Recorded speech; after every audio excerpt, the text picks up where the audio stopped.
Okay. Welcome to our webinar today, where we are going to be discussing the FDA 483 observations from 2022. So we're going to look back at the 483 findings from last year. We're going to look at patterns, and we're going to see what this can tell us about actions that you guys can take in your organizations moving forward in 2023. This is a webinar that we do at the beginning of each year.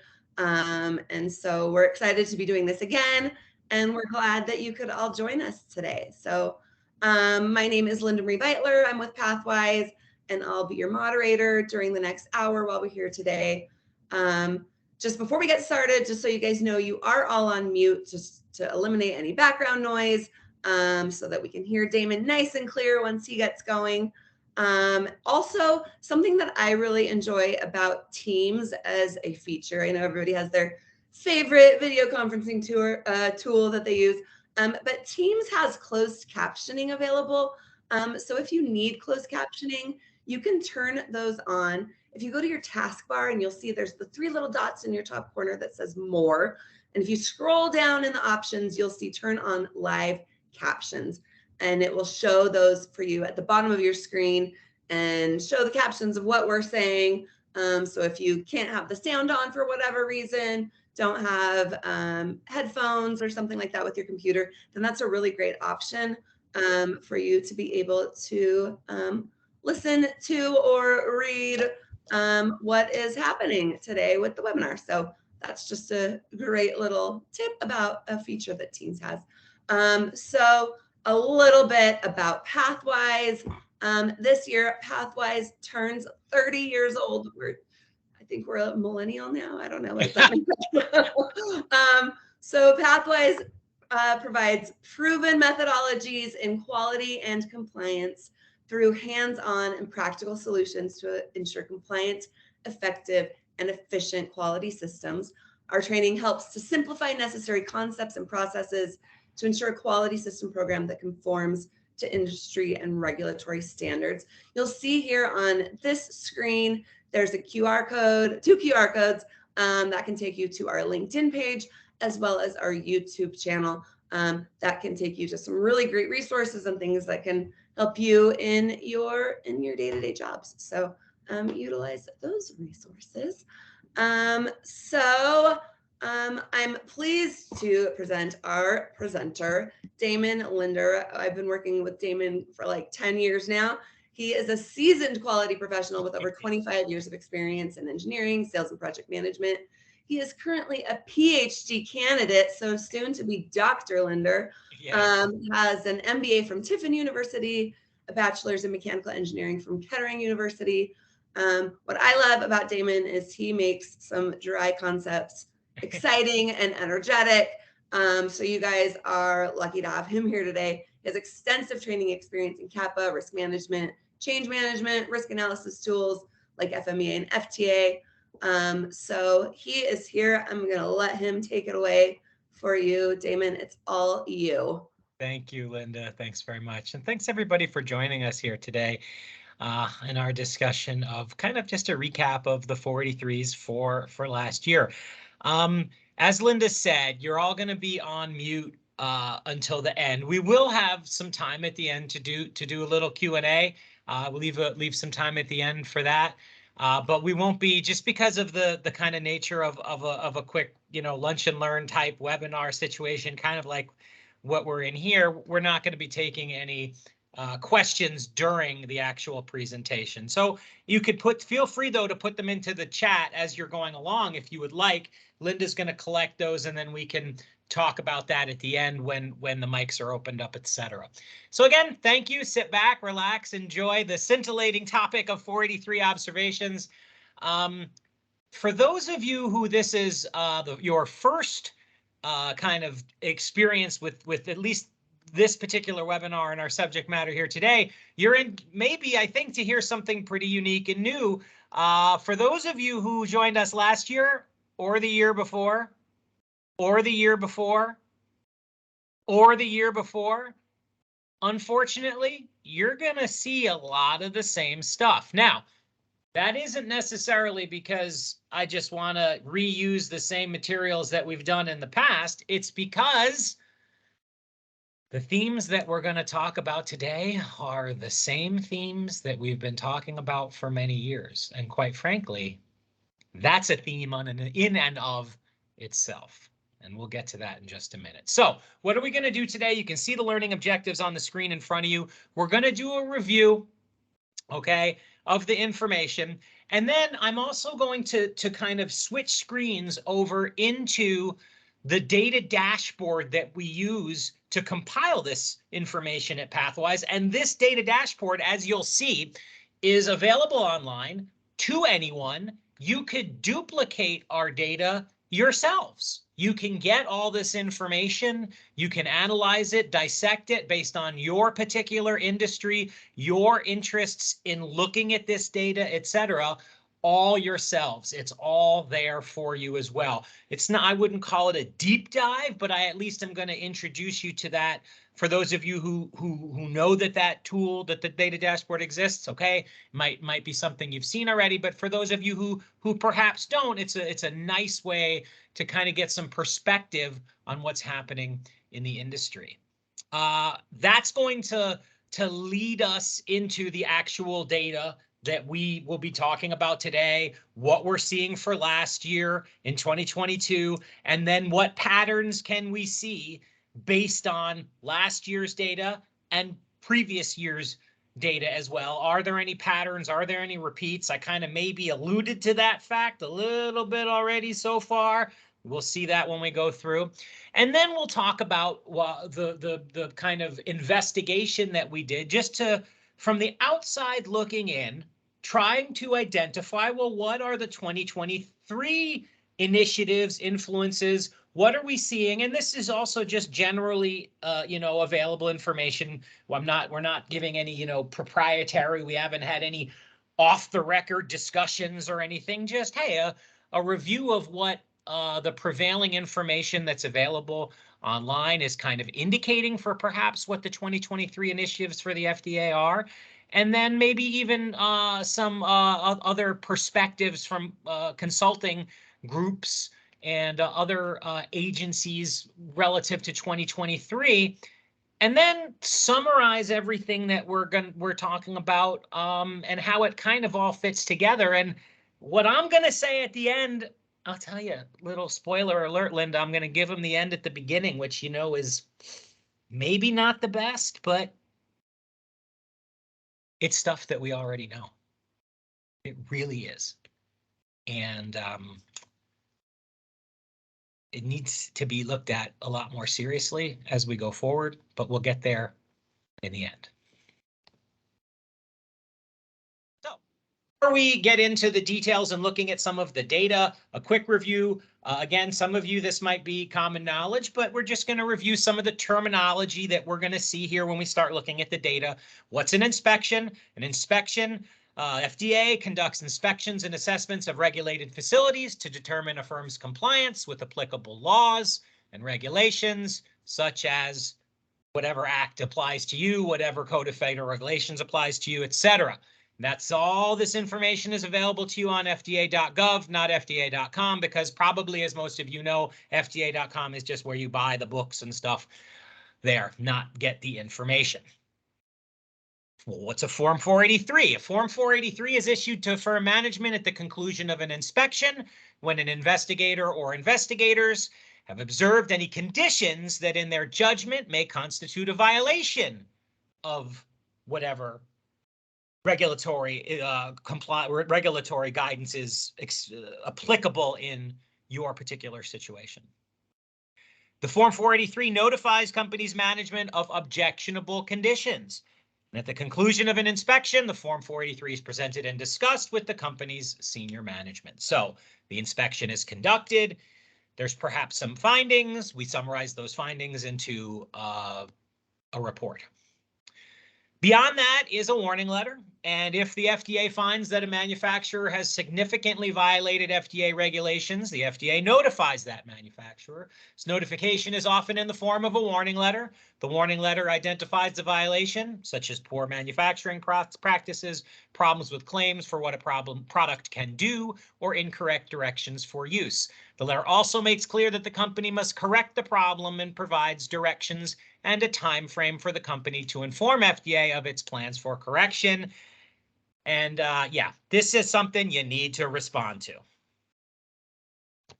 Finally, an injunction. Injunction is a civil judicial process initiated to stop or prevent violation of the law, such as to halt the flow of violative products in interstate commerce and to correct the conditions that cause the violation to occur. This is the legal action. Now, the reason why I define those things or those items is because those, along with others, but those are the ones we're going to focus on in our analysis of the data. And the information associated with those actions, inspections, warning letters, injunctions, etc., is all available to us, any of us, on the FDA data dashboard. And according to the FDA data dashboard was created to increase transparency and accountability by displaying and allowing the analysis of public FDA data through easy to use, visually accessible, customizable, and understandable graphics. So if you'll just bear with me for one moment, I am going to share with you the screen because I have that pulled up already, Linda, because I am an absolute professional. He says, as he ventures to try to pull it up in Teams, we'll see if it works. It should.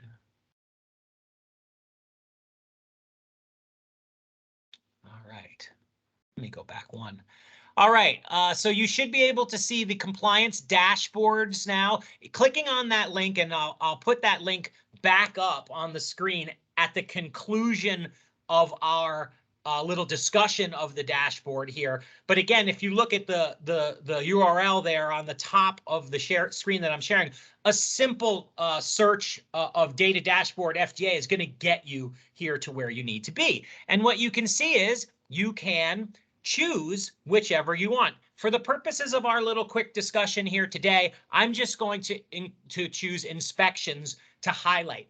The way that you do the filtering and the way that the data is presented is essentially the same for all of these. So let's click on inspections.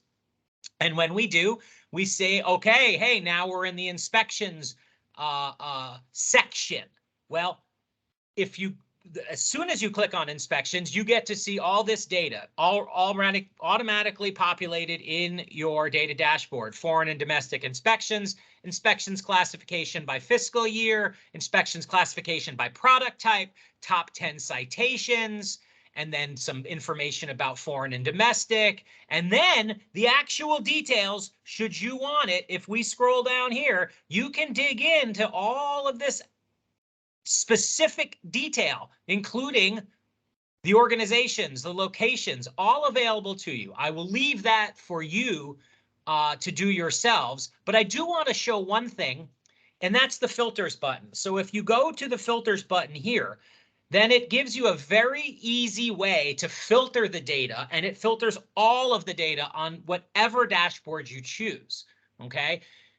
Allows you to filter the data that makes it most relevant to you. So let's go ahead and just choose 2023, and we'll click the checkbox, and we'll click, let's just click classification, and how about no action indicated, okay. And then let's go ahead and also choose product type, and we'll choose biologics, devices, and drugs because that's really the focus of our work here at Pathwise, okay?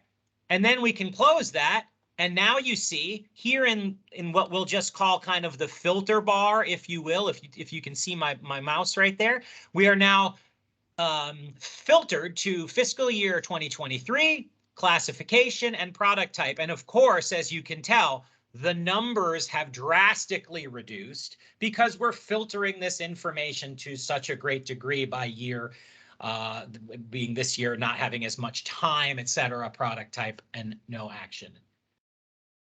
So This is how we filter the data. And I will share with you the filters that we used when we did to analyze the data in a minute. But again, it's a very simple way to look at this data. And typically on this, in this venue, if you will, most of the participants, if not all, are in some way related to quality in their organization.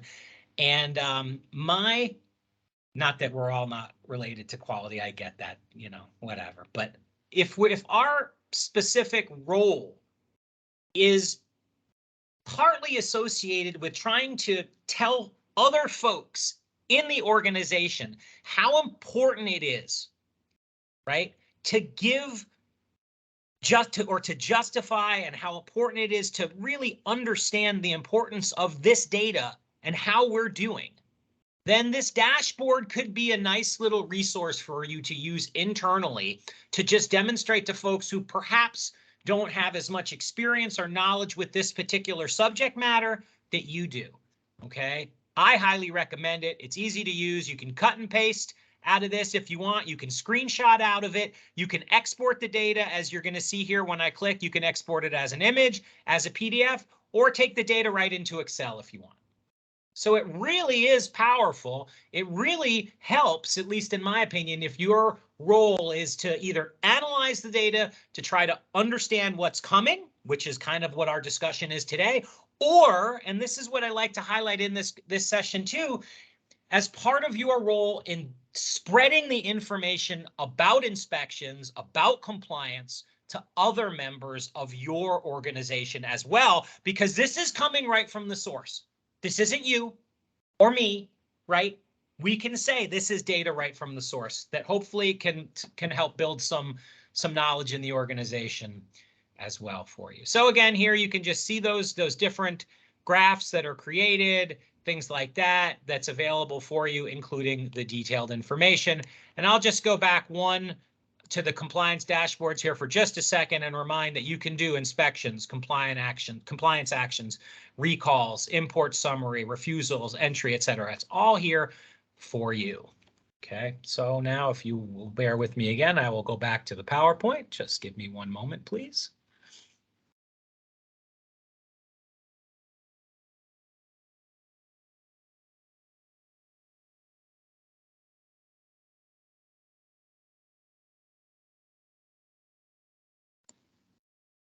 So we should be back now to the data dashboard, and you can see the link on the screen. If you want to do a quick screen capture of that link, of course, feel free to do so, or just take it down. Or again, a simple search of data dashboard FDA is going to get you where you need to go.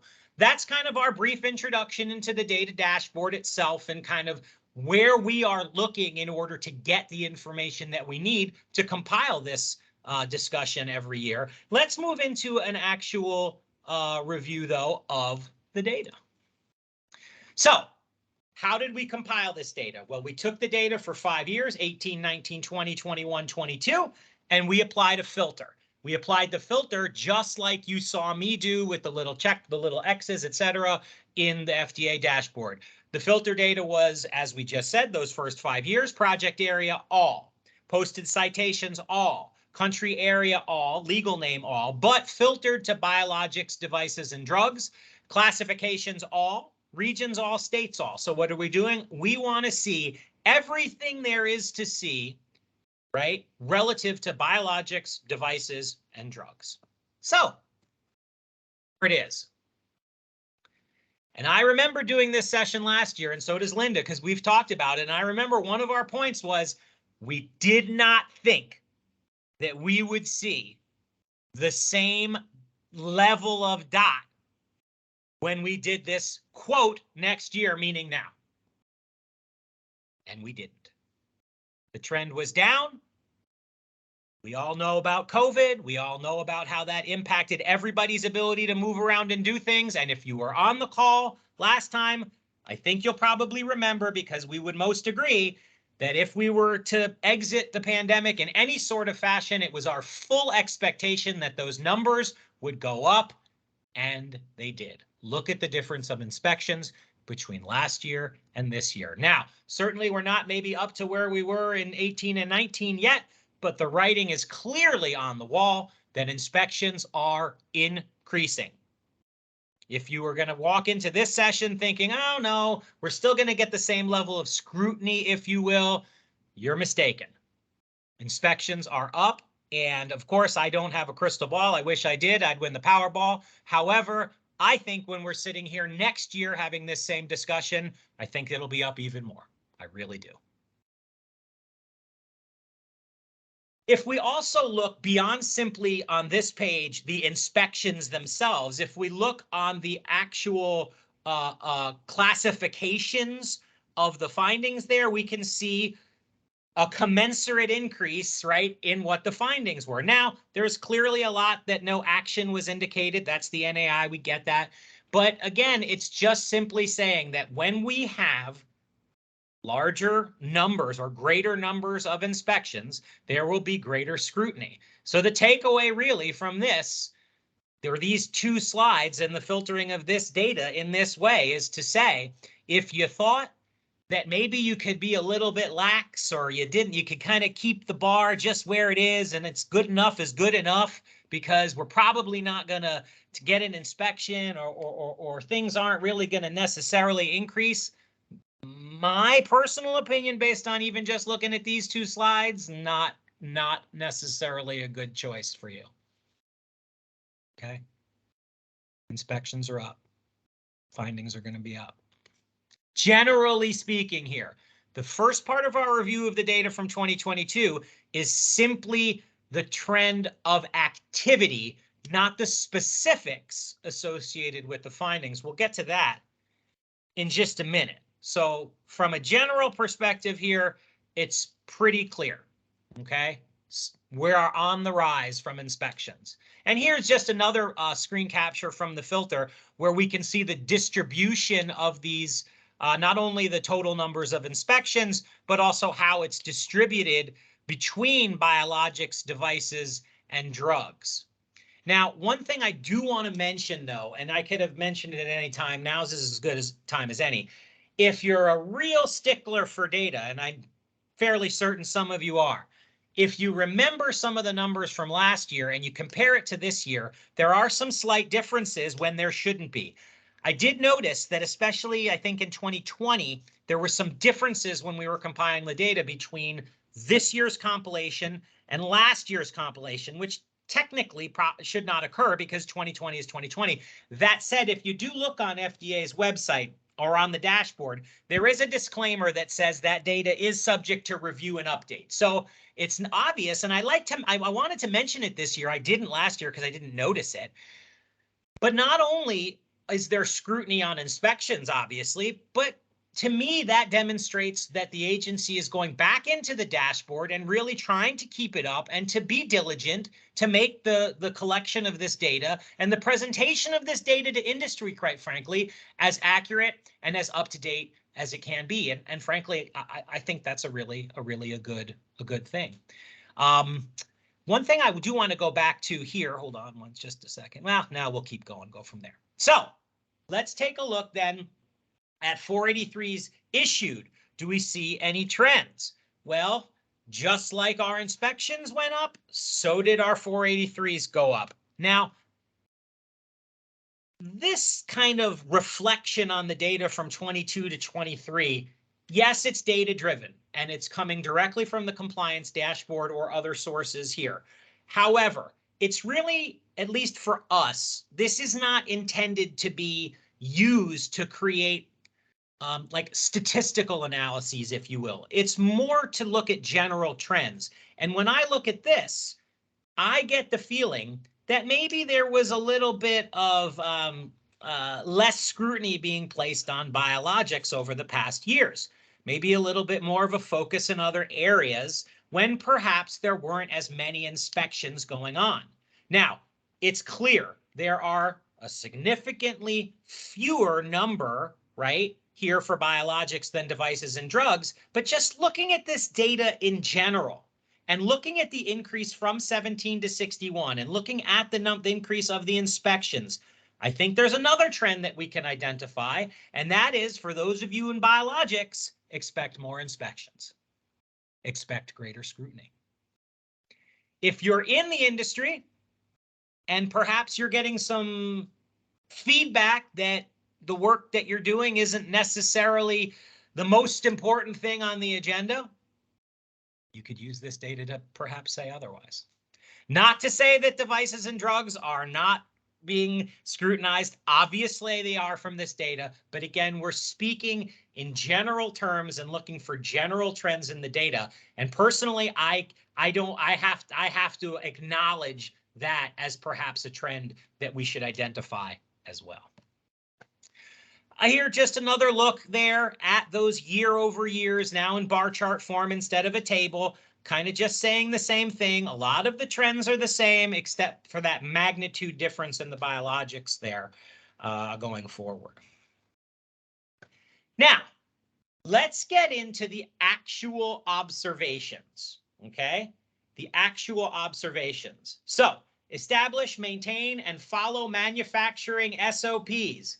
For biologics, the 2022, there were 23 observations. Rank number 1, same as last year.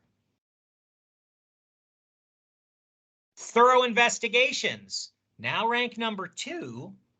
It was number 10 before. And I can tell you, simply because of the magnitude of findings there, the magnitude, the numbers associated with biologics, which are significantly smaller than other industry, right?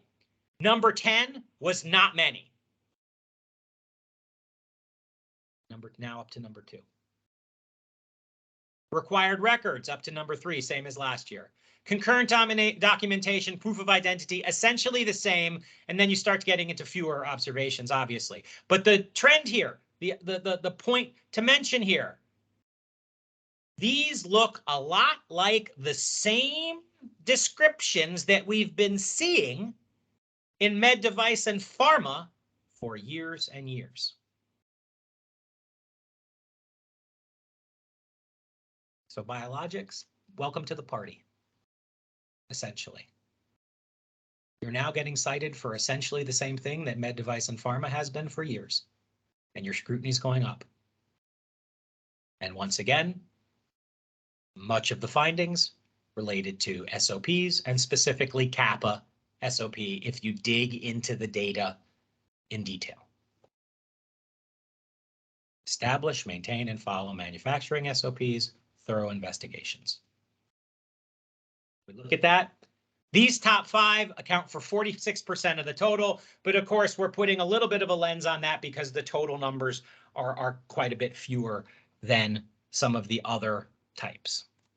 All right, well, let's take a look at devices then. Device, lack of inadequate procedures. 2022 rank, guess what? Number 1. 2021 rank, guess what? Number 1. Lack of or inadequate complaint procedures. 2022 rank, number 2. 2021 rank, number 2. Inadequate process validation is a significant difference, though, from last year to this year. This is something to note for my friends in device. A greater scrutiny being placed on process validation, perhaps, in your inspections.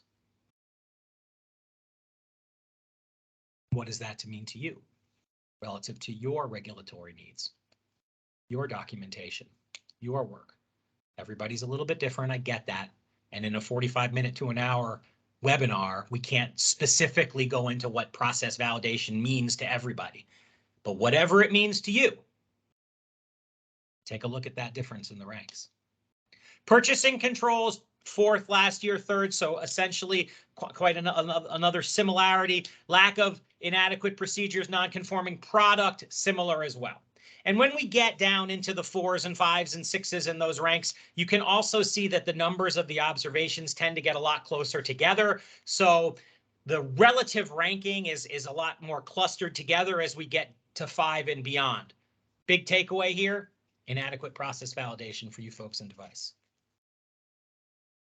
So let's talk about what our top 5 accounts for here. Top 5 accounts for 29% of the total. And for those of you who are Paretoing this out in your mind because you're that kind of quality regulatory engineering person, Let's focus on what we need to focus on to make the greatest improvements. Do the same thing for pharma. Procedures not in writing, fully followed. Guess what? 2022 rank number 1, 2021 rank number 1. Investigations of discrepancies, failures, 2022 rank 2, 2021 rank 2. Absence of written procedures, 2022 rank 3, 2021 rank 3. Are you seeing a pattern here, folks? Scientifically sound laboratory controls, 2022 rank 4, 2021 rank 4.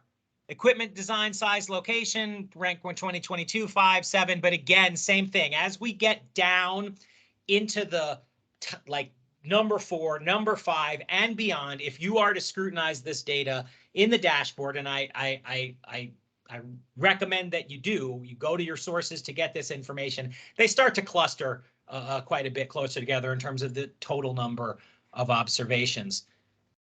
So we did see, well, let me tell you about this one. This is about 23% of the total. So once again, the top 5 are accounting for a very large percentage of the total observations. And if we just could work on these things, if we could focus on things, if we could make some improvements relative to these observations, the overall impact on organizational performance would be very large. Now, we did highlight here, if we go back to the fact that there is this perhaps an increased focus on process validation on the device side. But all that being said, right? All that being said, there's not a whole lot difference year on year, and we'll get to that in a minute. Let's kind of move to the end of our review of the actual data by just comparing 17 to 21 to 18 to 22 relative to warning letters, injunctions, and seizures. Again, fundamentally the same. We're not seeing a reduction here. We're not seeing improvement. We're essentially seeing status quo.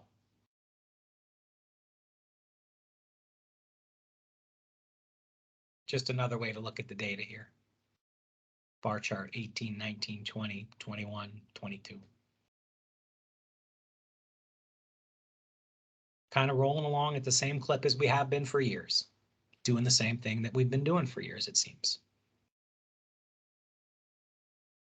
Could also group it by product type. So here we group it by year, by total. We could also just take all of those years in the filter, 18, 19, 20, 21, 22, group them all together and take a look at the totals. Whatever you guys want to do with that data, of course, that's completely up to you. However you think compiling that data is going to make the greatest impact on your organization to demonstrate that we need to improve, because we do. Injunctions, same thing.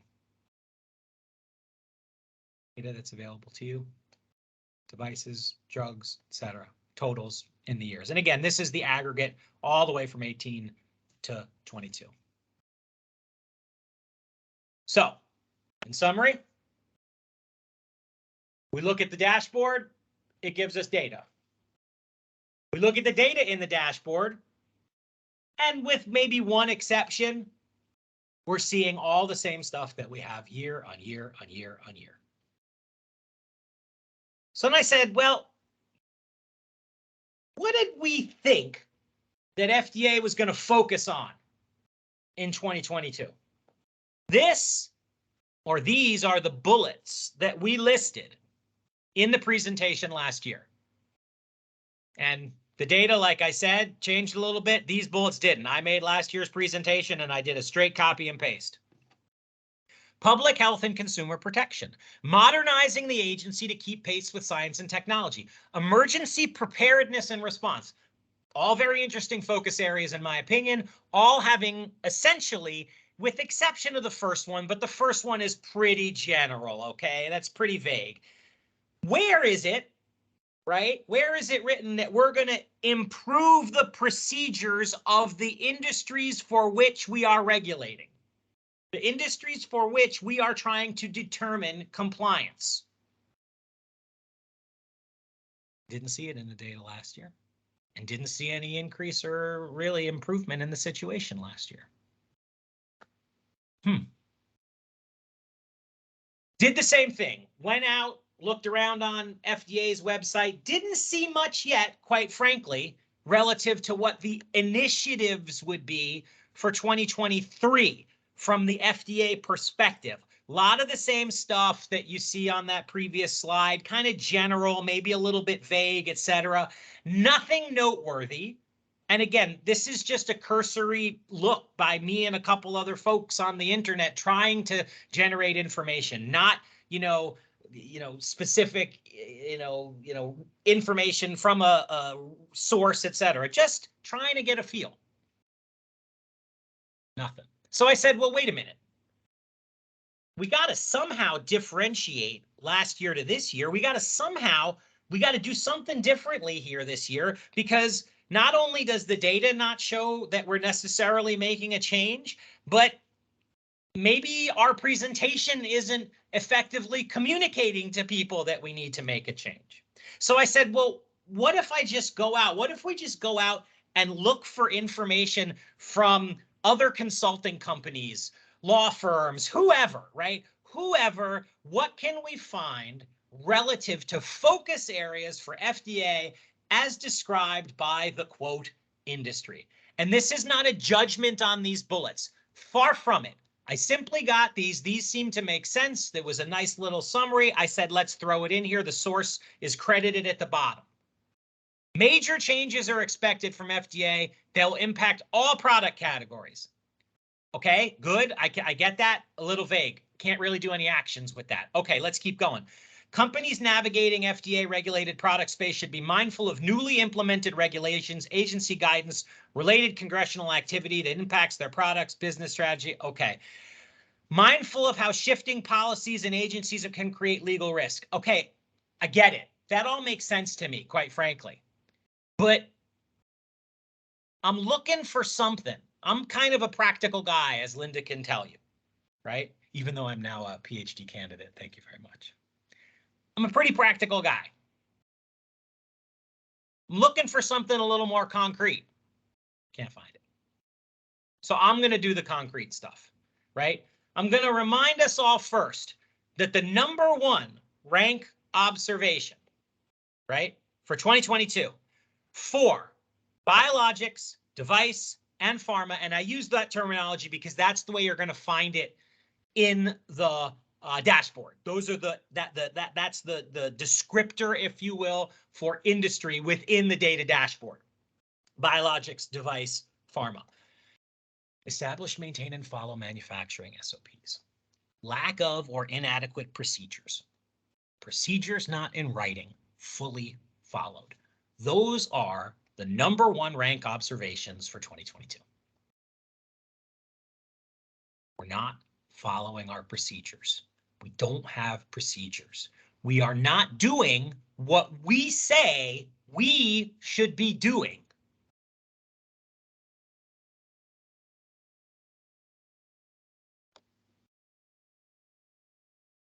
So how are our procedures?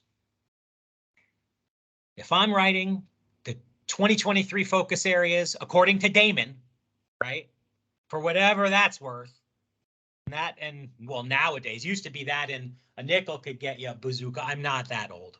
Although I do remember getting bazooka gum for 5 cents, Linda, with the little comic wrapped around there. Some of you on the call might remember that. God, that was good. I really loved that. The flavor of those bazookas, they lasted like, I don't know, 5-6 seconds. Now, at the checkout line, when I get that fancy little cup of gum with the things in it, it's like $3.50. But so taking it up to today, Damon and $3.50 will get you that pack of gum, but I'm going to tell you anyway. SOPs. That's the focus area for me for 2023 for you guys, for all of us working in the industry. SOPs. This isn't new. I would be shocked if everyone on the call didn't know what an SOP was, right? This has to be our focus area for 2023. This is what we have to communicate to our organizations, because this is the stuff we can take action on. This is the stuff that we can improve. If we improve our SOPs, hopefully these three things will not be 1, 1, 1 again next year. And that's affecting some positive change, at least in my opinion. So we thought to kind of close out the last 5 or 10 minutes here of our discussion of the trends associated with previous years, of which they're basically the same. We thought we'd kind of give some guidance for SOPs. And of course, shameless plug coming. Pathwise can help you with SOPs writing from a technical writing perspective, from a consulting perspective, helping you guys to develop them. Whatever you need, talk to Linda and the folks at Pathwise, and they can help you out if you need help with your SOPs. I'm going to give you a few bullets for free. And Linda, don't tell Nate that I'm giving this away for free. You know, he's going to be mad, but we'll do it anyway on the call today. Start with a process map. Do you have one? If you don't, make one. Right? Doesn't have to be super formal to start, but get down on paper what you need to do before you start figuring out how you're going to write what you do. Now, when you do write, make sure that your grammar is good. Nobody wants to talk about grammar. I know you never thought you'd hear about grammar in an FDA trends class, and some people are running from this screen right now, Linda, as fast as they can, because I said the word grammar, but we have to talk about it. We have to make sure that these words are understandable, right, by the folks who are trying to determine if the SOPs are being followed. They need to be clear, concise, consistent, okay? You may be operating correctly. You may be doing the right things, but as you all know, if you can't demonstrate that, you're not doing the right things. Maybe it helps to break down those tasks into steps. It can conclude results if applicable. Illustrations, pictures, depends on how you do it. Do you have SOPs? Do you have work instructions, job aids, whatever you need to do to make it as clear as possible, number one, for your folks, right, to understand what they're supposed to be doing. Number two, clear as possible for whomever, auditors, inspectors, whatever it is, can identify what you said your people are supposed to be doing, because they're the ones that are going to determine if they're doing what you said they were supposed to be doing. Pictures, tables, illustrations, whatever you need to do that, whatever that means to you. But here's the real key. Be consistent. Be consistent. Consistency is king. Because if you're not consistent, it looks like, and even if this is not true, it looks like you're not thinking organizationally. And that's an expectation too. So bottom line, in our last 2 minutes here, we like to go about 45 minutes and then open up the last 10 minutes, 15 minutes or so for questions, etc. Once again, if we just get back to basics, it's this person's opinion that we could make a really big difference. And it's not to say that the kind of fancy, big picture, highfalutin, if you will, initiatives for organizations aren't important. They are, right?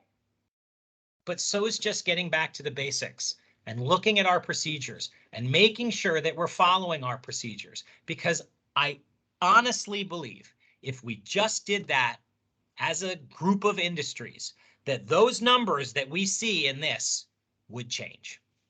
And I think that folks who are involved in the day-to-day operations of these industries, from my training and consulting activities with Pathwise that we do every year, are really honestly wanting to improve and working hard to improve the operation of the systems in their organizations. And perhaps putting just a little bit more focus, on SOPs and the clarity and execution of them can start to maybe realize some benefits that can be tangible for those folks who are putting in all the hard work every day. Linda, I'll pass it back over to you for questions, and I'm going to stop the share right now, maybe. Awesome. Thank you so much, Damon. Oh, I'm echoing. There we go. Thank you for that great presentation. You talked about Bazooka Joe. Do you remember when it would say at the top, help, I'm trapped in a bubblegum factory? Absolutely, yes. I just found that so disturbing. That is neither here nor there, though. Okay, type in your questions that you have for Damon in the chat. But while we wait for what questions you have, I have a couple questions to start with for you, Damon. So why do you think that there are the same findings every year? If you look at each of the devices, pharma, biologics, every year it's the same thing. I think that it's not as and this is again just one person's opinion. I don't think it's as exciting to focus on this stuff. I think it's more exciting to focus on new products and even the regulatory initiatives that we need to do for that space. You know, getting back to how we're doing stuff on a day-to-day basis, it's not the coolest thing in the world. And I just don't think that maybe perhaps at the highest levels of organizations, the level of importance is being placed. And that's just my opinion. Your company might be doing it. I'm not making a judgment on anybody's, etc. Yeah. Yeah. Do you really think that then focusing on something as simple as SOPs can really make a difference? I really, really do. I really do. I've spent enough times in remediation activities consulting with, for Pathwise with companies to know that when you take the time, and it ain't easy. Anybody who says coming up with a good procedure, right, is easy has never done the work. Okay. Okay. So I do think that if we put the emphasis on this, then it'll be there's something actionable that we could definitely find. Great. And we have some questions coming in. All right, from Donna, we have, do you think that lack of resources or inexperienced resources since the pandemic peaked is contributing to an increase in inspection findings? To an increase in inspections or an increase in findings, I would say maybe both. Again, this is just anecdotal, but given the situation, given the fact that the agency probably has a feeling that just like every industry, people are hard to find. We're maybe not working with as many people as we have in the past, and perhaps there's some training issues, et cetera, associated. Maybe that's a rationale for greater inspections. I would say yes. And that, to me, I would have no problem sitting in front of anybody in any conference room saying, hey, this is why inspections are going up. And quite frankly, this is why we got to look at this stuff, because we have a less experienced workforce, potentially. Again, not everybody, but yeah, it's out there. Yeah. All right, from Kimberly, we have, what does OAI and VAI mean on the inspections classification slides? Good question. Okay, so you can get this from the website because it's a classification. If you go to the frequently asked questions, it is actually a question. Linda, I skipped ahead a little bit. I saw the question. And just so I could demonstrate exactly what they say, if you go to the dashboards and go to the frequently asked questions, you'll see a what is a classification question there, Kimberly, and I'll give you the answer verbatim. After an inspection, FDA determines if the areas evaluated are in compliance with applicable laws and regulations. FDA and inspection classification database classifies the inspection by each project area with one of three classifications. They are NAI, no action indicated, which means no objectionable conditions or practices were found during the inspection, or the objectionable conditions found do not justify further action. That's an important distinction, because it might be something that, okay, we noticed this, you should work on it, but we don't need to do any more regulatory action. VAI, voluntary action indicated, which means objectionable action conditions or practices were found, but the agency's not prepared to take or recommend any administrative or regulatory action. Okay. All right. Practically speaking, this kind of happened. Just do this. Do it. Make sure you do it, or do it. Demonstrate that you did it. Okay, we're good. Let's move on. All right. Finally, OAI. Official action indicated, which means regulatory and or administrative actions will be recommended. And again, that's available to you, Kim, on the FDA dashboard site under the frequently asked questions. Awesome. Thank you, Damon. That's great information.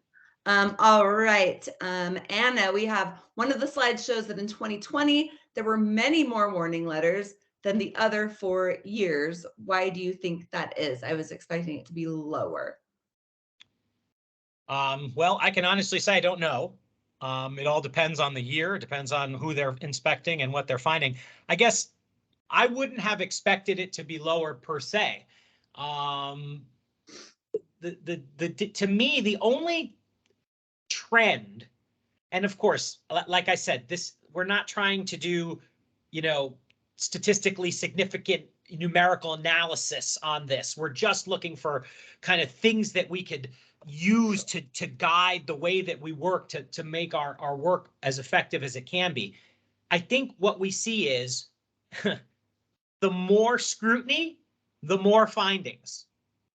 So the only thing in looking at any of this data that I would say with any confidence is that when, as a group of industries, devices, pharma, and biologics are inspected at a higher rate, the findings are a higher rate. And you say, well, that's dumb, Damon. That would happen in any industry. Potentially, yes, potentially, but not necessarily. So I'm not sure why perhaps it's higher one year than the other. I'm just here to say that as inspections go up, which that we can say with certainty, but year on year, the inspections have started to go back up, that we should expect to see more findings across the board as well, unless maybe we start to do this back to basics focus and can make some tangible benefits at the working level, at the procedure level, so that we don't see as many of these findings. And that, if we see next year, and if we see a continued rise in inspections, perhaps along the same slope that we're seeing year on year, last year to this year, but we don't see a commensurate equal rise in observations, then maybe we can say we've affected some change. Yeah. Or not. All right. Any more questions? Type them in. We don't have anything else coming in, Damon. So this might be it. All right. Well, I wish everybody. Nope, it wasn't it. It wasn't it. Suggest Damon, a resource to write organized broken steps for batch records. Oh, that's a tough one. I don't know what you mean by like a resource per se. What I found, especially for the pharma folks, is you need to make it, there's not a lot of consistency, at least just my own personal consulting experience. So the first thing that I would say is just make it clear, right? Or our website organization. I mean, other than the shameless plug to have us, or I mean, let's just say, I mean, us, or I mean, yeah, Pathwise isn't the only consulting company for this. It's obviously there's others. I think we're the best, obviously, but really, I don't know that. Yeah, I mean, if you're looking for outside sources, you're probably going to have to go the consulting route. I don't know of like a organization committed to that level of detail, like saying, here's the example. I hope I'm pronouncing this correctly. I didn't start in device or pharma. I started in automotive and merged into other industries later. The Automotive Industry Action Group, okay, puts together books for how they expect, it's a little different now, but generally speaking, all of these different things to be done. The production process, FMEAs, whatever it is. You buy the book in the auto industry, it's got the forms, you follow the forms, and everybody's happy. Unfortunately, you ain't got that. You don't have it. I bring the old FMEA book from the auto industry to every single FMEA class that I conduct for med device and pharma. And they're like, wow. Not because of the content. That's not the point. The point is the guidance. And there are other industries that get more specific guidance. What you get is this is what you should do, which means the emphasis is on you to develop the really good procedures that you need to in order to demonstrate compliance. Sorry. I don't know if that was an answer, but it was Best an I answer. can do, Linda. All right. Well, we're winding down on time. We have a couple minutes left. If there's anything else for anyone that wants to pick Damon's brain, great. Thank you. All right. All right. Well, I don't think there's anything else, so maybe we'll wrap it up. But thank you so much, Damon. Thank you, Linda. Thank you, everyone, for your participation today. Really appreciate you, and good luck with those SOPs. Getting back to those basics, and let's see some real change in 2023. Thanks, Linda. Take care. Thank you for joining everybody today. Thank you so much. Have a great day.